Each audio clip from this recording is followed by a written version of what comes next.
Dans cet exercice, on vous demande d'écrire un algorithme qui permet de déterminer et d'afficher la valeur maximale et la valeur minimale de t. Alors, en analysant l'exercice, on a deux parties. La première partie, il consiste d'abord à remplir le tableau en demandant à l'utilisateur de saisir la taille du tableau et ensuite les différents éléments du tableau.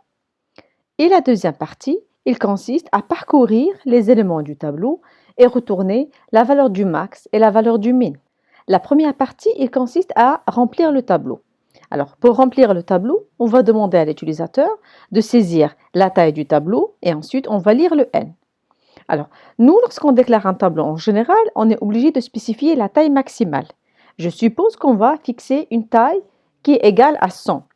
Donc, pour être sûr que l'utilisateur ne va pas dépasser le nombre de cases que j'ai réservé, donc on va mettre ces deux instructions à l'intérieur de la boucle répétée. Répéter jusqu'à ce que le n soit supérieur ou égal à 1 et le n inférieur ou égal à 100. Et comme ça, je suis sûr que l'utilisateur il va saisir un n qui est compris entre le 1 et 100. Alors, la deuxième partie, donc, on va lui demander de saisir les différents éléments du tableau. Donc, je vais aller de 1 jusqu'à n, écrire, entrer l'élément i et lire t de i. Donc, quand le i est égal à 1, l'utilisateur va saisir la valeur de t de 1. Quand le i est égal à 2, l'utilisateur va saisir la valeur de t de 2, etc. jusqu'à ce qu'il arrive à la fin du tableau. Le remplissage d'un tableau, c'est une opération qui se répète dans tous les exercices. C'est pour ça qu'on va l'écrire sous forme d'une procédure. Alors, je vais écrire une procédure qui s'appelle remplissage. Qu'est-ce qu'elle va faire cette procédure? Je vais lui donner un tableau T qui est vide, avec sa taille n qui est vide, et cette procédure-là va remplir le n et remplir le t. Alors, puisque c'est une procédure qui va remplir et changer la valeur de n et la valeur de t, donc le n et le t sont des paramètres de sortie dans cet exercice. Le n et le t sont des paramètres de sortie, puisque avant d'entrer dans la procédure, ils étaient vides, et c'est la procédure qui va changer leur valeur. Et comme ça, la procédure, on va l'écrire de cette manière-là. J'appelle la procédure remplissage, je lui donne deux paramètres, le t et le n.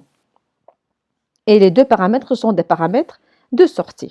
Et je reprends exactement le même code que j'ai écrit tout à l'heure. Alors, pour la partie 2, j'ai un tableau ici qui est composé de 5 cases.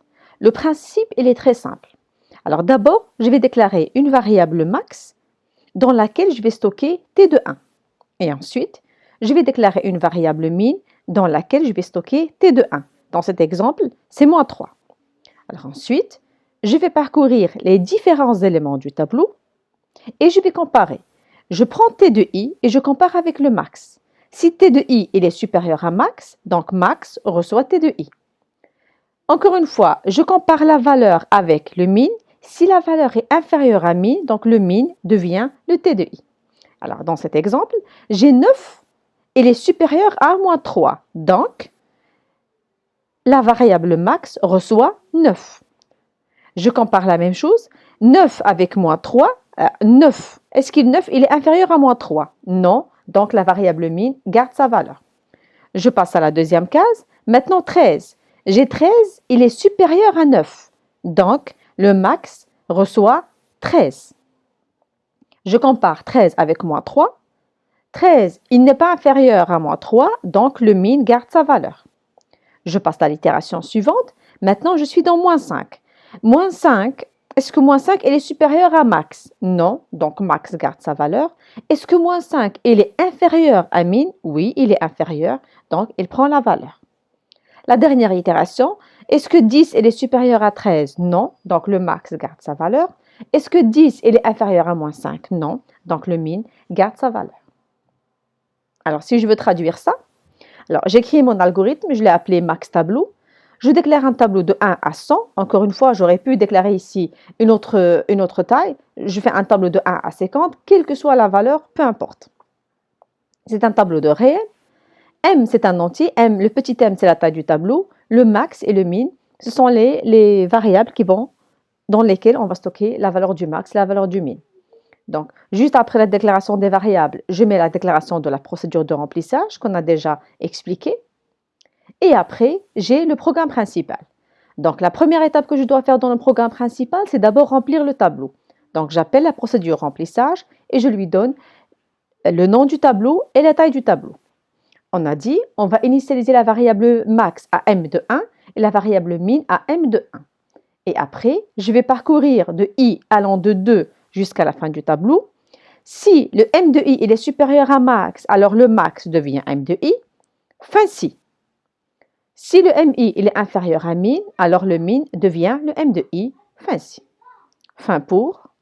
Et quand je vais sortir de la boucle, je vais écrire le max est max, le min est, et j'appelle la variable min.